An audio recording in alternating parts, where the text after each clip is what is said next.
everybody. Pete Bludworth with Corrections Unfiltered, where corrections meets conversation. Tonight, we have Mr. Paul Raymond with us, and I've noticed Paul was on LinkedIn quite a bit with a bunch of different posts, and he was talking about how he was taking communications and corrections to another level. So everybody thought the best way to find out what Paul does is to get Paul on the show. So let's talk to Paul. Paul, how you doing tonight? I'm good. Thanks for having me. Well, great. I got everybody here. We got Chris McConnell, Rick Harnes, Charlie Bueno, myself. So you've got the whole crew. So you want to give us a background of yourself and what got you involved in creating your company? Yeah, absolutely. So after about 23 years of service, most of my time was in the Department of Safety here in New Hampshire. And I worked for most of that time as a public information officer. And then after COVID, I joined the ranks of the New Hampshire Department of Corrections. And the intent was to bring me over to try to improve communications, improve transparency, and how we were sharing information with both our staff, but then also those outside of the agency. And, after some time there, I left state service, but I was thinking about how can I still give back to the corrections field. And one of the ways I realized was when I started doing corrections communication stuff, there wasn't a lot of resources out there. And I thought maybe that's something I could work on is building a strategic communication resource hub for corrections communicators. And I call it Corrections Communicated. Hey, Paul. Of course, welcome to Corrections Unfiltered. Just so I and our audience completely understands, so your firm, PDR Strategies, started Corrections Communicated. And Corrections Communicated offers free online tools, training, and support for public information officers, which we call PIOs, and leaders with media releases, along with external and internal communications, say, during and after a crisis. Is that correct? Yeah, absolutely. You're spot on. So the corrections communications or the corrections communicated side of the house is entirely free. It's designed to be that resource for, like you said, the public information officers or the communicators, and even some agency heads. If administrators are also doing that job, there's resources and tools on there for them to go find and use in their everyday work. The goal is to elevate the capability of our communicators because, my theory is if corrections professionals don't tell our story, someone else will. And they're usually going to get it wrong, right? So we need to elevate our capabilities as communicators and get our message out there. In my experience with corrections, the problem has always been, and this going way back, is that people would go to training, they would see somebody that was usually the FBI would put on some sort of training. They would be the subject matter expert for the FBI. They would pass that information on to a couple of people from the Bureau of Prisons, and then they would come back and have it all bollocksed up and put it out in the field. And so every time we would get together for, say, maneuvers, Chris, you remember, and Pete remembers certain maneuvers, and we always did a lot about hostage negotiations. And you would see such a variety of styles and the guidance going into that. Does your firm talk about that aspect in hostage negotiations and what's appropriate and what is not, or is it more geared toward PIOs or both? Yeah, not a lot of stuff around dealing with the actual negotiation itself, but I do have some resources on there for how to communicate that externally. If the media finds out that there's a ongoing hostage negotiation or an ongoing CERT mission, we've got tools and resources and templates on the Corrections Communicated website to help you draft what that notice is going to be, or what information you're prepared to share, or how should we share this information with the media and the public. One other thing. So you said that you started with the Department of Safety, and then you morphed into more of a communication position with the state. What brought you to kind of sink your claws into corrections out of all that? Yeah, it was towards the end of the COVID-19 pandemic. and the commissioner of the Department of Corrections, and the assistant commissioner at the time had reached out to me and asked, after seeing what I was doing with all the state agencies through COVID, if I could come over and help kind of redesign their public information strategy. And, at first I was kind of hesitant because I had a good job at the Department of Safety. I liked what I was doing. I was overseeing all communications for the 7 agencies, including state police and 911 and the state fire marshal's office and Homeland Security and emergency management. I liked what I was doing. But after speaking with the assistant commissioner then and the commissioner, I realized there was an opportunity to build something that kind of challenged me a little bit, but also it was an opportunity to go outside of my comfort zone and really redesign the public information strategy for a whole department. It gave me an opportunity to kind of learn some new things. But like I said, when I got there, I realized there wasn't a lot of resources to help me be successful. I kind of had to figure them out on the way. Mm-hmm. Yeah. What were some of the differences that you noticed from what the format that you were used to following or you saw was very common? Then you jump over to the correction side. What were some of the differences you saw? Yeah. So, most of my stuff on the Department of Safety side was really law enforcement or preparedness related, and both of those are generally pretty open, right? We want to share from a police side. We always wanted to share what were our law enforcement tactics. If we made a big arrest, we wanted to share that. If we were preparing for a storm in a couple of days, we wanted to push that information out as much as possible. The biggest change for me when I went from that public safety side to correction side was realizing that the intricacies of what information can we share, what information should we share, and recognizing that not everything, can be shared outside the walls of a prison. And so trying to work with the leadership to figure out, what can we share, what should we share, but also trying to come up with strategies for all the staff, because it wasn't just me that's a communicator, working for the Department of Corrections, but every staff member ultimately is a communicator. So if we're not sharing information with them, how to appropriately talk when when somebody asks you a question about it, or what bullet points should we be talking about when a critical incident happens, or how should we be discussing this with our colleagues or other people within the agency. We had to do a lot of work on internal communication and external communication. And I realized that was one of the biggest differences between, Department of Safety and Department of Corrections is the Department of Safety side. We were pretty good at the communications. We had lots of strategy around communications. We had lots of history around communications. I didn't see that coming over to corrections.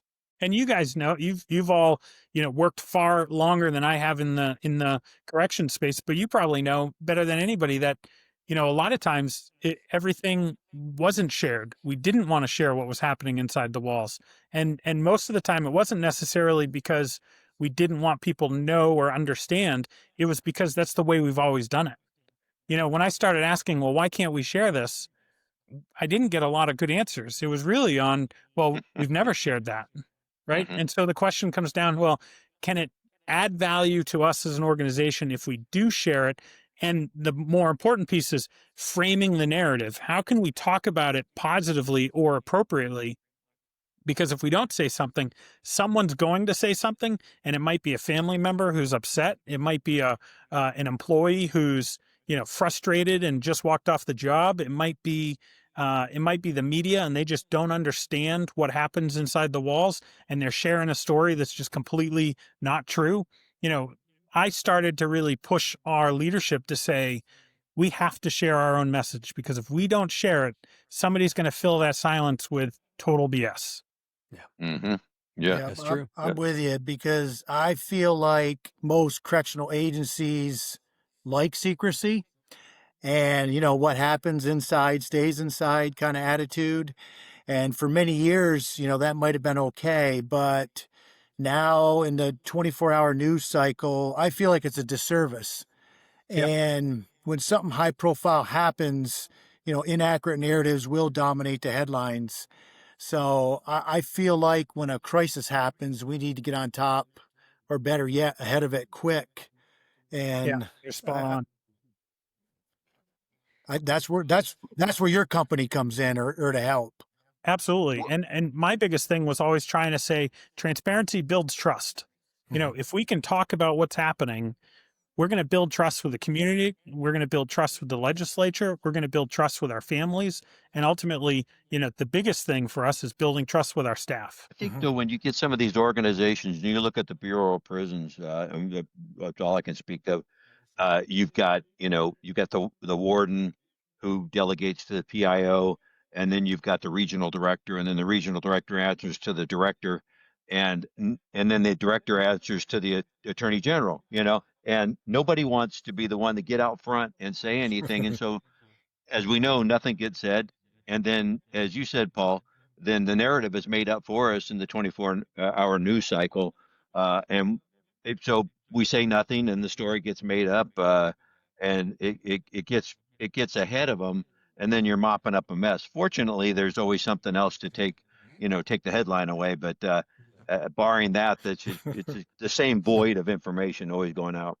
Absolutely. And, you know, some easy strategies to try to overcome some of the bureaucracy that's here is trying to build pre-approved holding statements ahead of time, right? So, you know, as a public information officer, I'm allowed to say this when a crisis happens, or more importantly, when the media calls me, I know these are my guardrails for what I can talk about, right? Having that information ahead of time is helpful. Having, you know, crisis communications plan or a strategic communications plan, drafts of your internal messaging documents, crisis checklists, you know, those are some of the tools that are available on Corrections Communicated, and everybody can download them and completely customize them to fit their agency, and hopefully take them back to their leadership and say, hey, we should do something like this and incorporate it into our guidelines or our policies or procedures or whatever they call them. But ultimately, you know, bringing this stuff in is going to save time in crisis, and hopefully, like you said, you know, break down some of the walls of bureaucracy and get things actually approved to share. And then you start building that transparency and you start building that trust. And, you know, one of the better public information officers that I've trained with, when I got involved in corrections and I started talking to him about what we're doing and why it was important, he had some history with corrections, but not a lot. But one day he told me that he thought the work that we were doing to build an effective strategic communications plan stabilizes an institution as much as the security team does. Because if you're sharing good information with the team, you're giving them the tools to be successful, it can work very well parallelly with, you know, the security work that the teams are doing inside the walls. Mm-hmm. Mm-hmm. So, Yeah. so your company, what you do, would I be right in saying you set like a guideline, like say throughout the country, that if a situation arises and you go by your company's criteria, it would keep kind of the country on the same page on what they're getting out to the media, or, you know, whatever the situation may be. So, am I right? It kind of keeps everybody in balance. Kind of. It's, you know, the information I'm sharing is based off of best practices and public information, but it's also trying to recognize that corrections does have its nuances. It's different than almost every other organization out there, and it needs to have some differences that are recognized. So it's not necessarily saying this is the way you should do it, but it's trying to say these are some of the things you should take back to your organization and have a conversation about, and say, does this work at our institution? Does this work at our department?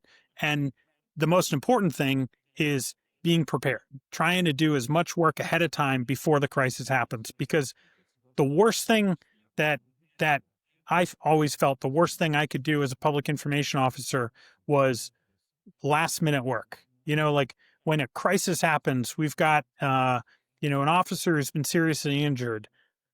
I'm too focused on trying to get information out. I might not be compassionate. I might not show the empathy I need to share. I might forget to notify somebody in the chain of command because I'm too focused on getting X, Y, and Z done.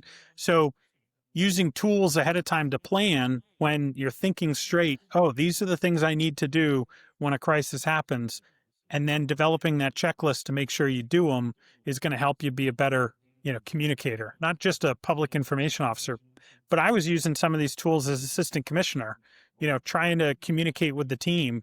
Something happens and, I want to make sure I'm sharing the right information with the team just as much as I'm sharing the right information with my boss and the governor above my boss. Yeah, I love what I'm hearing, Paul. And Yeah. I tell you what, I love transparency. And I have to admit, one of my pet peeves and one of my gripes, I feel sometimes transparency in corrections is tamped down because it could expose, maybe possible misconduct, ineffective leadership, or the true status of the environment.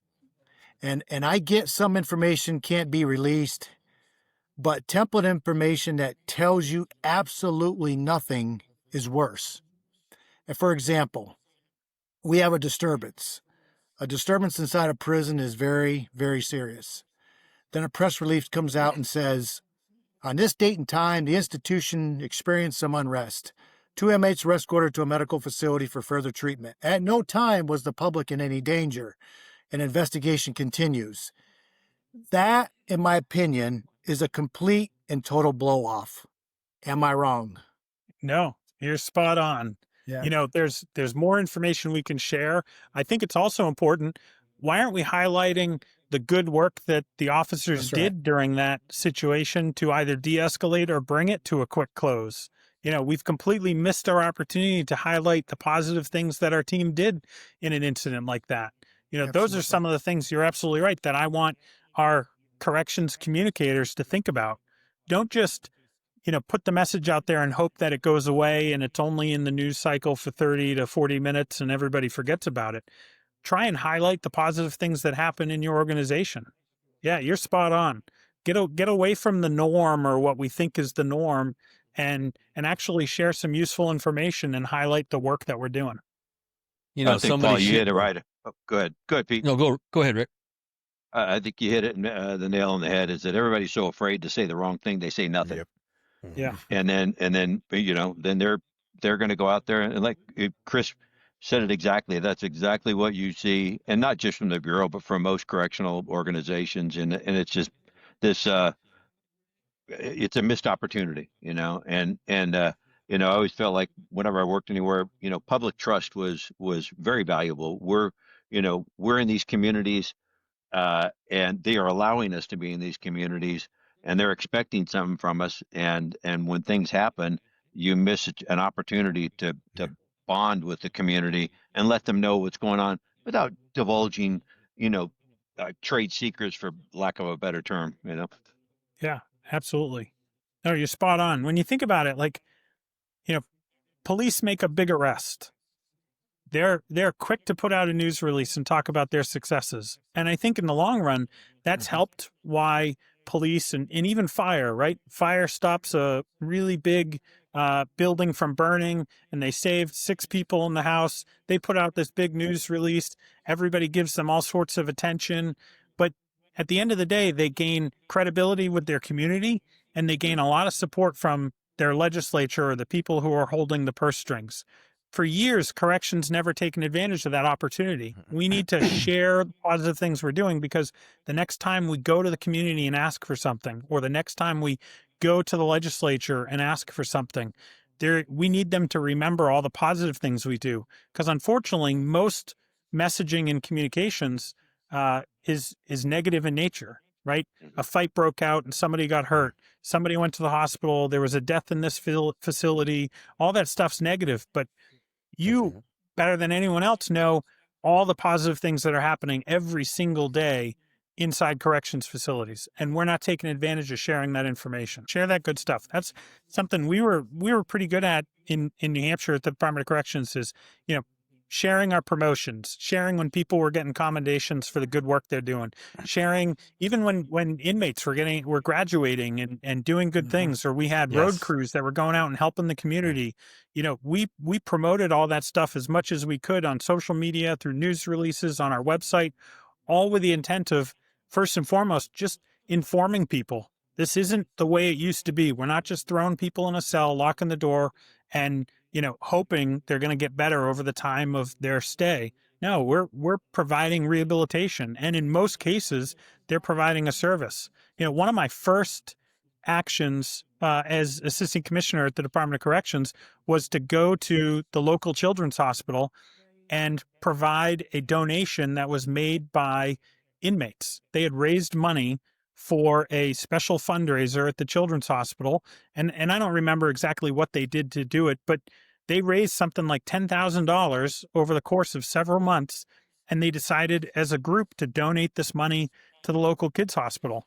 That, people don't know about those things that are happening inside facilities. And quite frankly, in my opinion, you don't get that from, really bad people. You get that from people who made a mistake, but are interested in true rehabilitation and finding a way to give back to community.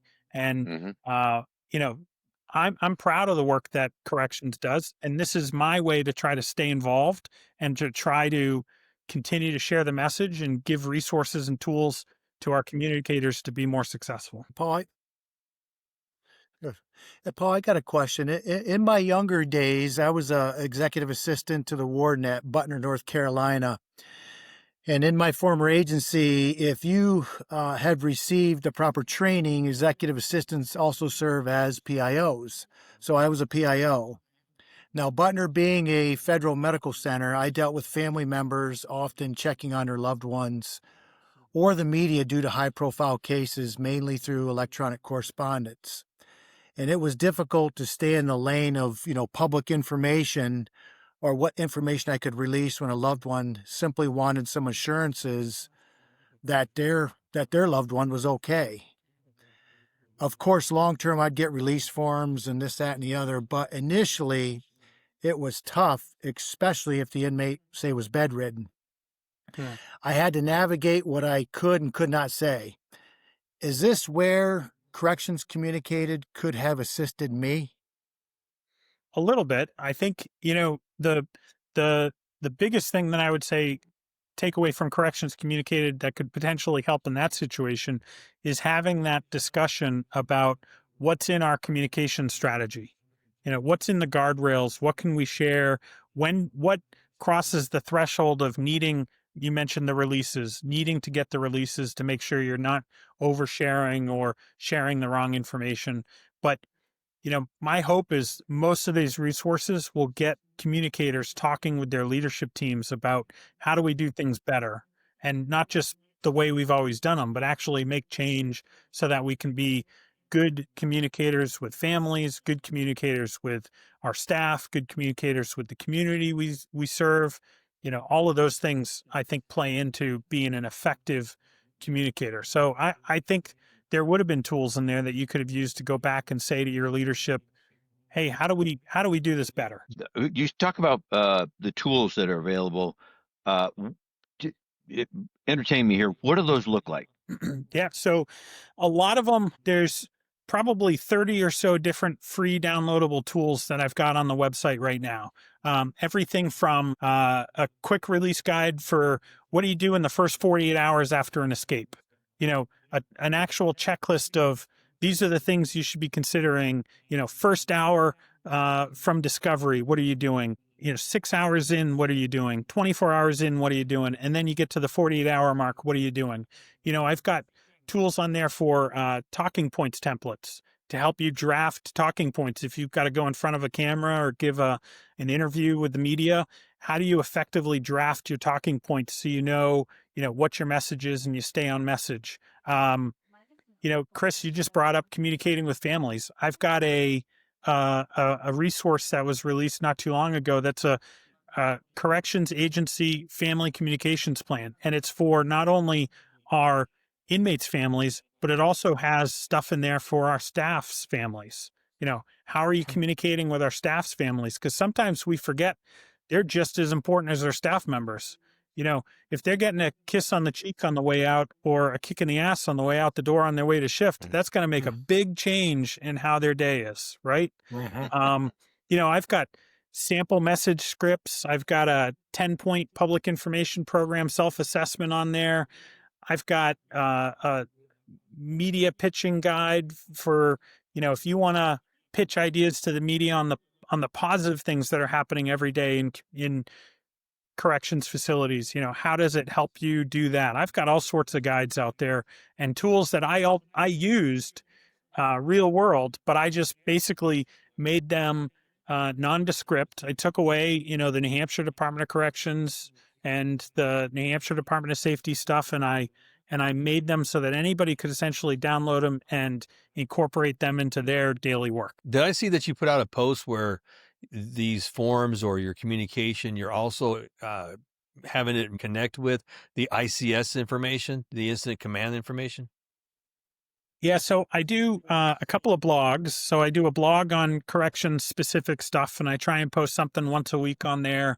But trying to really push to people, to communicators, to understand what the incident command system structure is and how they fit into it, but then also making sure that they see the available trainings that are out there. FEMA offers free public information officer training to anybody that works in government. So that's a free tool that's available. There's a 3-day basic class, and then there's a week-long advanced class, and there's lots of resources out there. But yeah, I was, just trying to point people to more tools to help them be more effective in their job, better communicators. I've noticed that was a big problem that I had. As we go to a facility where they know their command center going, the PIOs doing their thing. But then if you have to connect to another agency, they're expecting to see the communication plan come out. They're not expecting you to hand them a list of notes and a napkin and, and something else. So formalizing it to knowing that this information can easily be taken and put into the incident command is so important. So I appreciate you doing that. Yeah, absolutely. That's the world, I came from when I left safety and came to corrections. And I realized, we do a lot of stuff very similar to ICS that everyone else does, but not quite the same way. And so trying to get people on the same page so there's better resource management, better communications, working together more effectively. It's going to help everybody in the long run. And, when we had critical incidents, we relied on our public safety partners to help us, right? If we had an escape, we were obviously communicating with the Department of Safety, public information officer, state police, public information officer, all that. So if we weren't talking to the same sheet of music, we were going to have problems.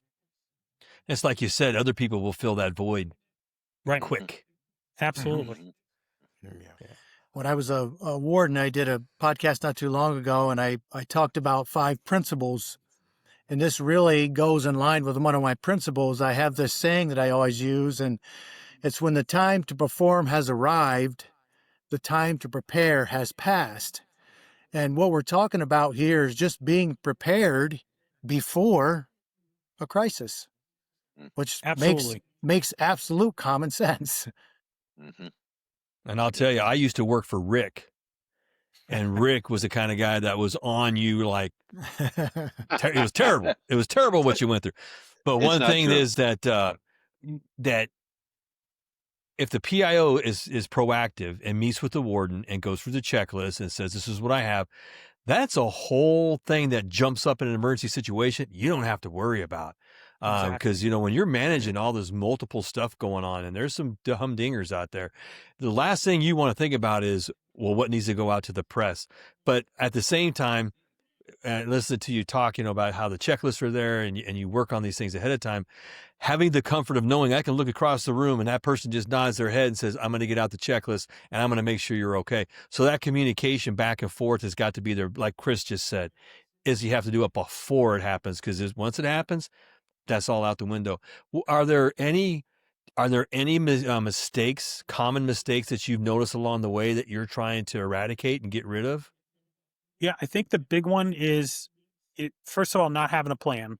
I think if you don't have a strategic communications plan, you're set for failure. It may not be the next emergency, but it could be the one after that, or it could be the one after that. But eventually it's going to catch up to you, right? Not having a plan isn't going to be successful.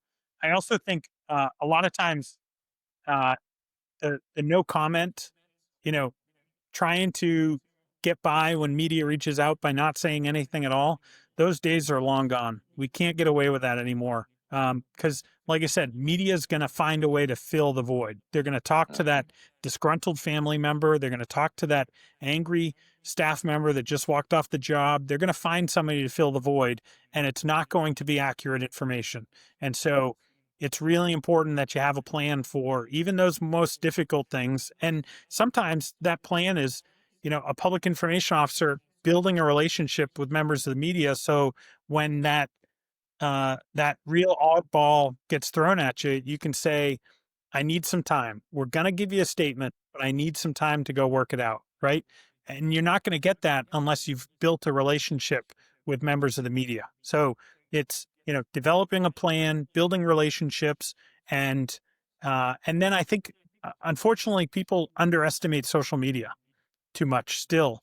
Social media is a huge thing, but it's full of rumors, misinformation, mal and disinformation. Like, there are people out there saying things intentionally to cause harm to either our, reputations or the work we're doing or all sorts of things. So, underestimating social media. I'll just give a real quick example of, we had an incident at our largest prison in New Hampshire. It wasn't even at the prison. A car hit a deer in front of the prison. The deer was injured but not dead, and walked onto state prison property and ended up laying down next to one of the perimeter fences. The local police department responded. The deer was obviously injured and needed to be put down, so they put the deer down. Somebody saw that happened and posted on social media that they witnessed an officer shoot a person next to the fence at the prison.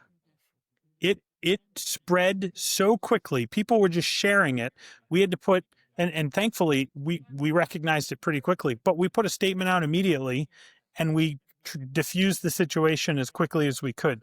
But that's an example of such a obscene suggestion, because somebody didn't see the whole thing. They thought they did. They posted it to social media. It starts to get shared a few times, then it gets shared a couple hundred times, and all for, ultimately nothing. But we had to put something out to basically say, we saw the social media post.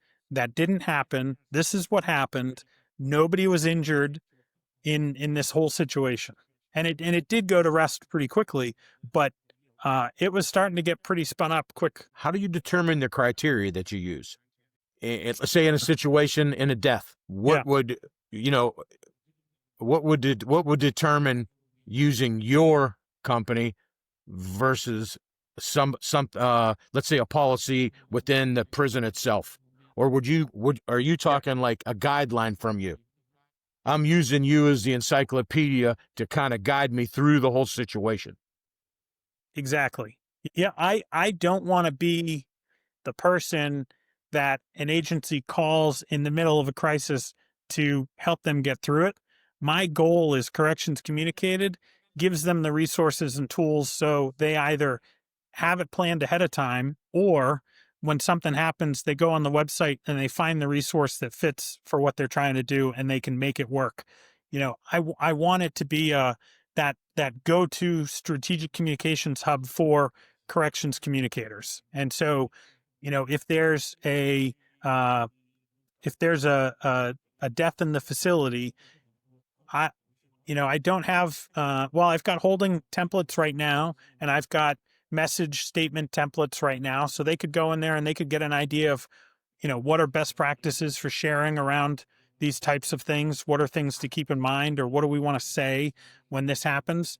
I'm also working actually with Corrections One, and I think it's going to come out here in the next in the next couple of months.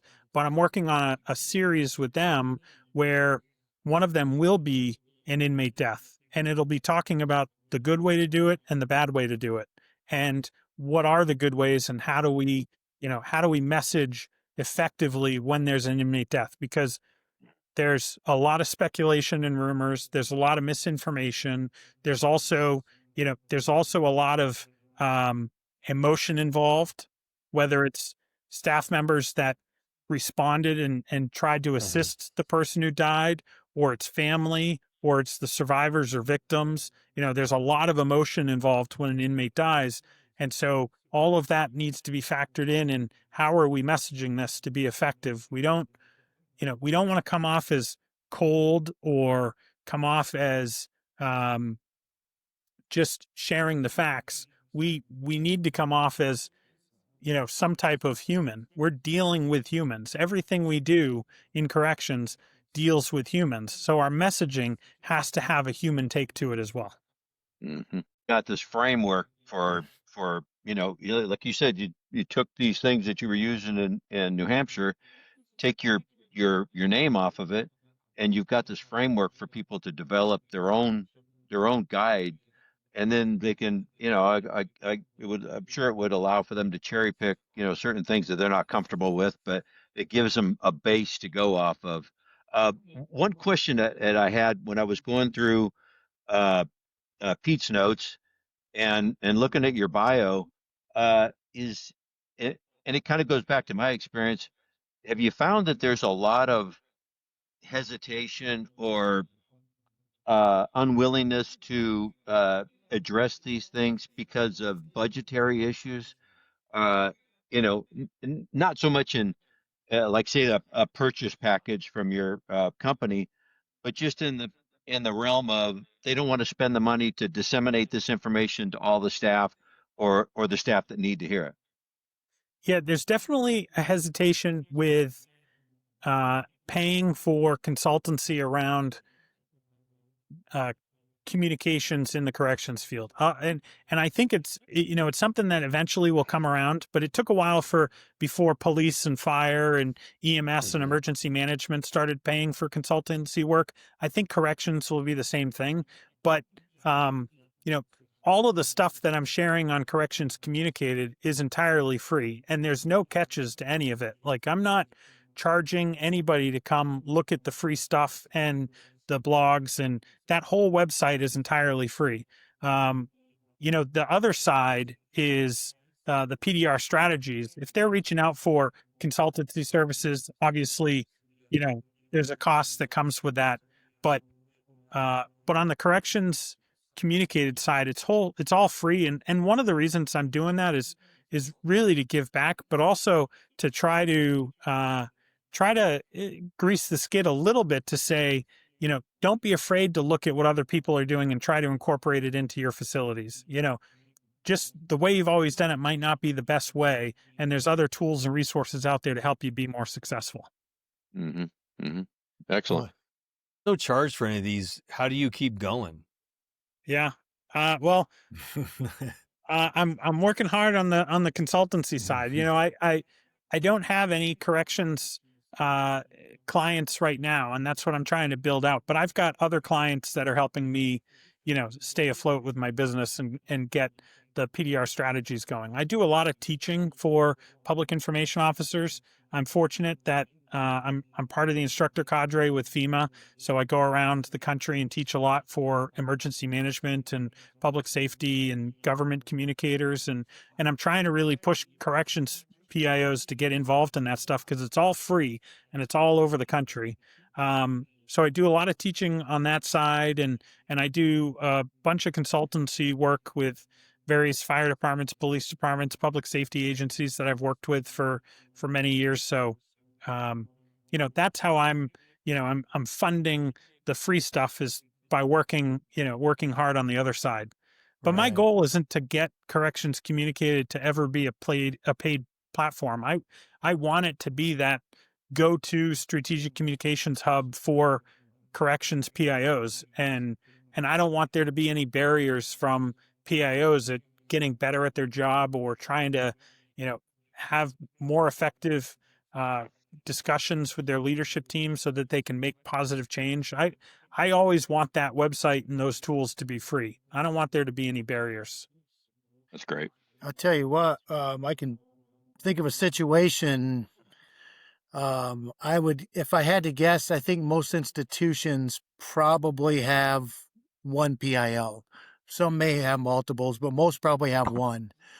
So what if something happens and that PIO is out of pocket, out of office, And the reason I bring that up is because it's a situation that happened to me. Now, fortunately, I was a PIO and I did have some old templates and I did have a little bit of awareness of what I could do and what I couldn't do. And typically, if the PIO's out of pocket, it's going to fall on the warden. So what if you're a warden, you've never been a PIO, you have a major incident at your facility, your PIO's out of office for whatever reason, and now you're stuck with, this communication. What a great resource to be able to go to on the internet with a click of a button that's free to get me started. Yeah, I agree. And it's having those basic templates, which you can get most of those basic templates right off the website, but having those ready to go. So if somebody does have to fill in, they hopefully have some stuff ready to go to help them be successful. But it's also, one of the biggest things, and one of the first blogs that I wrote was about writing your strategic communications plan. And you need to have a plan, and it needs to be a plan that's approved by your leadership, so that when something happens, you can pull the plan, off the shelf, and you can start to go through it, and you can find the templates that are already approved, or you can know what your next steps are. And hopefully as part of that plan, you're training a couple of backups, or, and it doesn't have to be full-time backups, right? Maybe it's like a lieutenant or a captain on the shift is the PIO backup when you're out of town, but once a month or once a quarter, they're able to attend PIO training or go through an exercise, so they at least feel confident, but it's not their full-time job.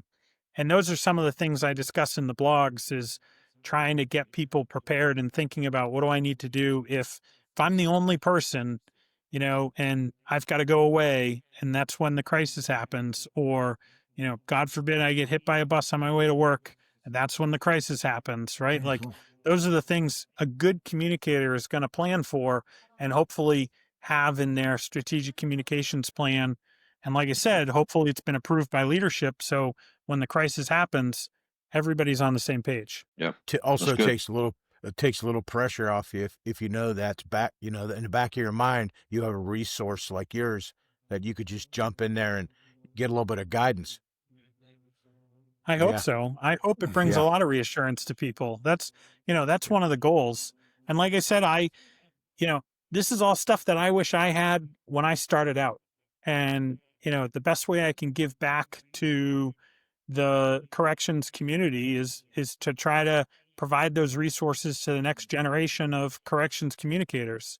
And I was at the National Information Officers Association annual meeting a few weeks ago, and met with a bunch of people, a bunch of public information officers from the state of Tennessee Department of Corrections. We had great conversations, and the fact that they're attending this national workshop for public information officers, and they were the only State Department of Corrections that was there, I think it's fantastic. And we need, more PIOs from Department of Corrections across the country to get out and attend those things and improve their own training and professional development, build confidence in what they're doing, and really be effective. Some of the most dedicated, most intelligent people I've ever worked with are in the Department of Corrections here in the state of New Hampshire. And unfortunately, most people in the state don't know how smart and dedicated they are, because we're not sharing that message. I appreciate our conversation today and learning about your company. I think it's another resource, another avenue, another tool in the toolbox, so to speak, for correctional agencies to grow and improve, their communication efforts. Thank you very much. Yeah, I really enjoyed this. I have to tell you, this was my first ever first ever podcast that I joined in. And I enjoyed it. I really enjoyed chatting with you guys and sharing what I'm doing, but also hearing your experiences in the past. And I wish this was around 10, 15, 20 years ago, and had been a resource, but it's here now. And my plan is it's going to be here to stay and help. That's the goal. Hey, Paul, I appreciate that you saw the need in corrections, because to all of us in this podcast, corrections is near and dear to our heart, and we've always been the redheaded stepchildren of whatever agency we work for. So to see that the need is there, and to put something out that helps this field is very much appreciated. Thank you very much. My pleasure. Thank you. Thanks for your service. And that must have been, a difficult career. I was nearly 5 years with the Department of Corrections, and it was one of the hardest, and I don't mean hard like physically hard, but emotionally and mentally one of the hardest jobs I've ever had. And I have a great admiration and appreciation for the men and women of the Department of Corrections that come in to do really challenging work every single day, and they do it with pride and with a great, strong commitment to positive work. So, you guys that have put 20 plus years into corrections, I applaud you and have great admiration for your service, because that is service like no other. And like I said, I made it just a little under 5 years. So I recognize how hard that 20 plus years must have been. So kudos to you guys. And I love this Corrections Unfiltered, because it opens the lines of communication, like you say. And I love the fact that there's an opportunity for people to start hearing about all the different things in corrections, because everybody hears about, security and the doors and the cells and inmates. They don't hear about everything else, and you guys are bringing a voice to that. So kudos to you. All right. Thank you, sir. You came on here. Go ahead. The people that we have on this podcast, I listen because I learn a lot.